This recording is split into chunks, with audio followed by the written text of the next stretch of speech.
chacun vient avec sa mentalité. Il y en a ceux qui font en bandit, ça veut dire qu'ils se cachent, ils lancent du plongeon et c'est comme si c'était une agression. Police municipale, l'activité qui peine à mettre tous les usagers de la voie publique en accord. Entre extorsion d'argent, abus de pouvoir, agression et escroquerie, le quotidien des citoyens est de moins en moins reluisant. Les défenseurs des droits de l'homme s'insurgent. Nous avons constaté sur le terrain qu'il y avait beaucoup d'allégations de violation des droits humains. Les agissements des agents de la police municipale, corruption, les agissements de torture, des agissements de coups et blessures. Nous avons donc décidé de documenter ces cas. À en croire les responsables, aucun de ces abus n'est prévu dans les actes de déploiement de ces policiers municipaux. Chaque matin, lorsque nous sortons, nous avons le rassemblement où les consignes sont de nos agents de la police municipale. La première consigne, c'est d'être au service du citoyen. C'est pour l'intérêt général.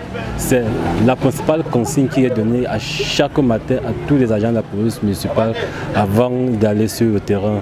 Pas de violence, pas de bagarre, pas d'abus.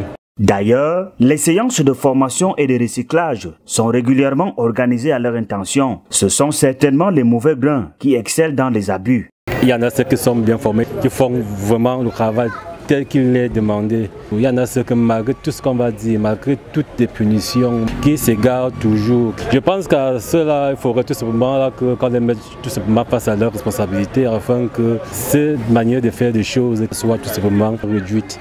Les plaintes fusent de toutes les couches sociales et surtout de différents domaines d'activité, des conducteurs de mototaxis au premier chef. Eux aussi, accusés du désordre urbain, ils sont sensibilisés à printemps. Oui, nous avons les séminaires de sensibilisation sur le port obligatoire des chasubles, le respect des zones interdites, les séminaires de formation pour l'obtention des permis de conduire et encore plus le respect des sites d'embarquement et la tenue vestimentaire. Les actions de la société civile et notamment de l'organisation non gouvernementale Nouveaux Droits de l'Homme ont pour finalité de créer un environnement où les droits de chaque citoyen sont respectés. Nous pensons qu'au travers de nos sensibilisations avec les agents de la police municipale, beaucoup de choses vont changer parce qu'eux également se plaignent des abus de la part des usagers, des abus de la part des populations, des abus de la part des commerçants. Ça fait qu'ils se retrouvent dans des altercations. Nous sommes là aujourd'hui pour interpeller sur cette situation